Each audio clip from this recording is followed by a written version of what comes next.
So, here's the first question of the day. Another question. Yes. Right. How did we make a £100 film? Which one was £100?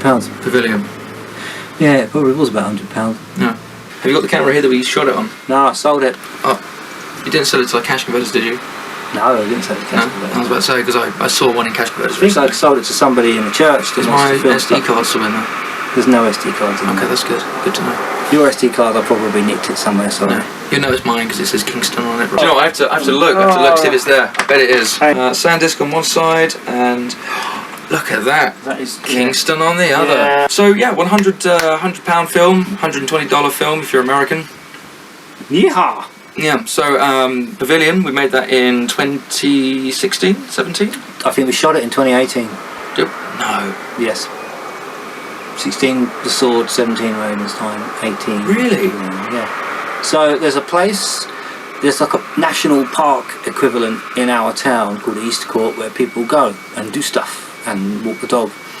And it's like a little maze of different areas of it. And I always liked the idea of making a story there. But I thought, well, how can we stick the story there and how can we have hardly any actors? So we made a time travel paradox of the same actors playing themselves at different points in the paradox, yeah.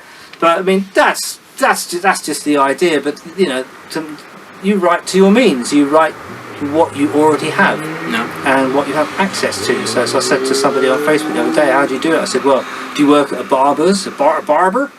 Then your films can be set in a barber. Are you friends with somebody that has a dojo?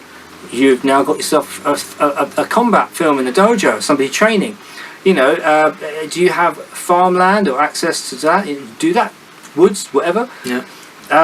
So you write to your means, and then you can write to the people that you know. And yeah, it's the actors are the hardest things to find. Yeah, things. Well, I mean, the two actors that we had for the majority of the film, we had Tim Vanderberg. You've probably seen him in. If you're watching this, you've probably seen him in Pavilion, and you've probably seen him in... What else has he been in? Ditch, which is not out yet. But I'll probably put a little picture up here, or over there, or somewhere on the screen. Yeah. So we had Tim, we had Tim and we had Pip. We had Pip Rose and we had Tim Vanderberg as the two leads of the film. We had our lucky charm, James McCluskey, because he's in all of them. Pretty much, nearly all of them. Tom was in the film. Tom was one of the producers. For about 5 seconds at the beginning. Producer cameo. Probably see that on IMDb. You were in it at one point. Oh, I might have been. We use people that we know. I don't know, how did you meet Pip? I don't remember. Because Tim, you've kind of known like your whole life. There might have been an advert, not an advert. It might have just been a little shout out locally. I actually can't remember. Okay. And she was one of the few people, very few people that stepped forward, and I think she knew a few people that I knew. It is a little bit about who you know. And I don't know that many people, and I want to know more people, but it's just all about getting that trust and just giving something back and just figuring something out. And then also you don't exploit their time. Now if you're Stanley Kubrick and you've got an infinite amount of money, then fine, you can make them do 144 takes, but these people aren't getting paid, so obviously it goes without saying that you feed them. I'm not even going to go to the basics and all that stuff, but you don't exploit their time. You use it as wisely as possible, and you really try to go around so they can keep working, they can keep getting paid for something, and they can do this, and it can be fun.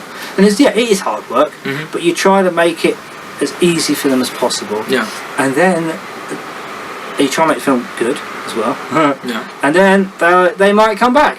They might actually say, I'll do another one, go for it, And a lot of people do. They do say, like James. Do another one, Like James has been in all of them, pretty Tim much. did another film. Tim technically did two films, 2 more films. Just, Xander, you can't get enough of it. Sorry. So, so it's whatever you're watching, I'm sure I'll show up at some point. Some people move on and just go, well, I would, but I've moved away really far or something. Everybody's different, but it's, in general, it's quite a positive sort of thing, because you get something out of it.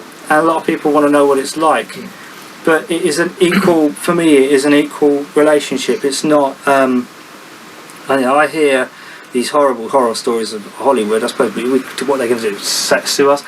Where people can't even look directors in the eye, and everybody's above the line, below the line, and this producer and how high up. Oh, be scared. This, and it's just this whole ranking system. And although there is a little bit of a system, everybody's got a different job to do, or millions of jobs or whatever.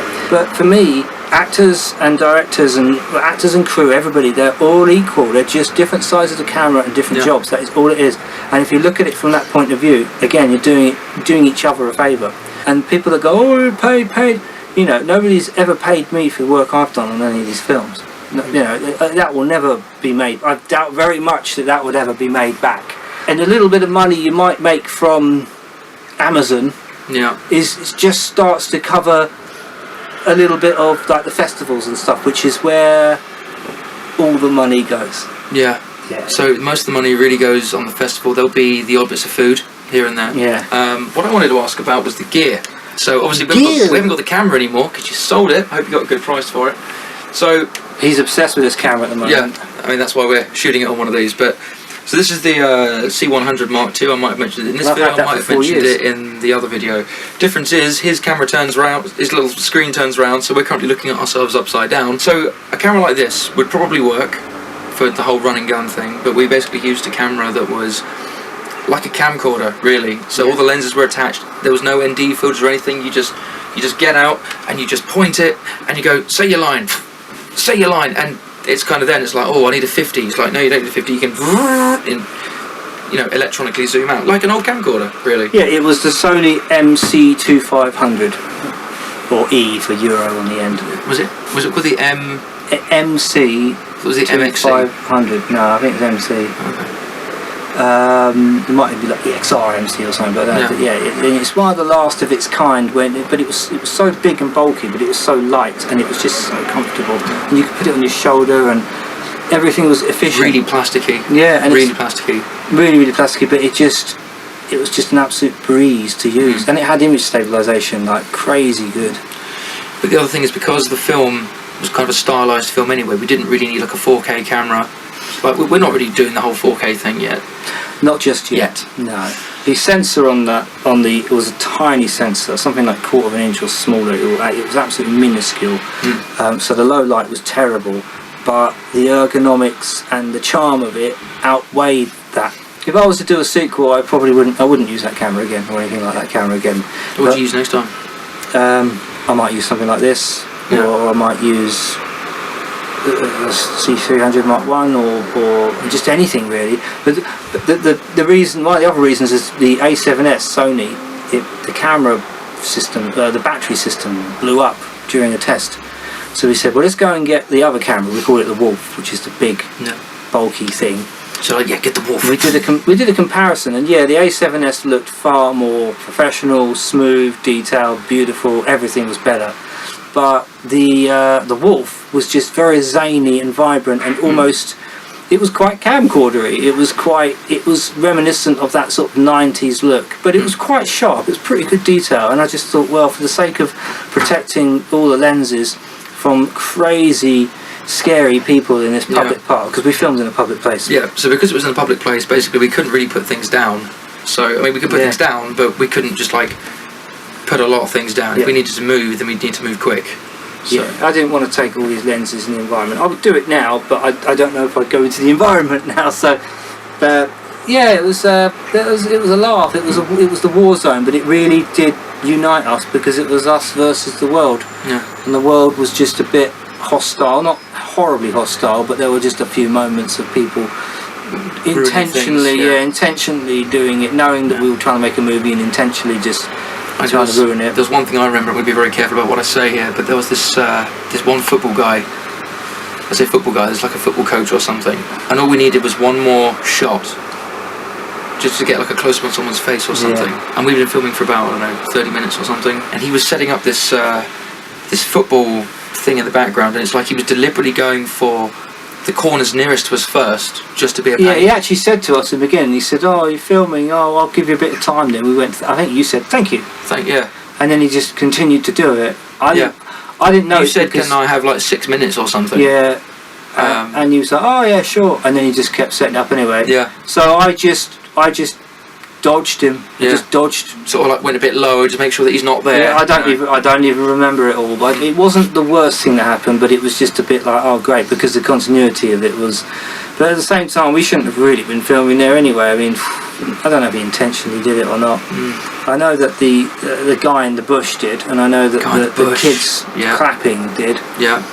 There was one guy that was really good about it because he stopped, and we've been having all these problems like all day, all week, you know, and he just sort of stopped and he kind of watched us for a second, and we were sort of waiting for him to interrupt us, and he said something like, "Oh, I can see you're recording sounds, I didn't want to say anything." It's just like, that was just so sweet of this guy. Yeah, the people who film, you filmmaker people, you are everywhere. You are everywhere. I know you are. You're out there somewhere. We should all pull together. I mean, I've driven late at night and I've just seen a tripod camera and people pointing it and filming somebody. And I just think, okay, just drive past and fly casual, you know? And I think, I really want to go up to them and go, yeah, I do that too, me. But I just think, no.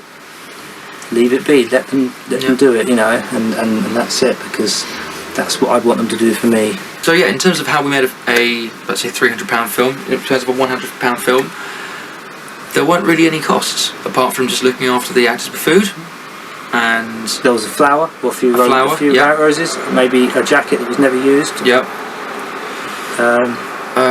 Wasn't there a bottle or something? It was just nothing. It was just it was bottle on a stick. Nothing.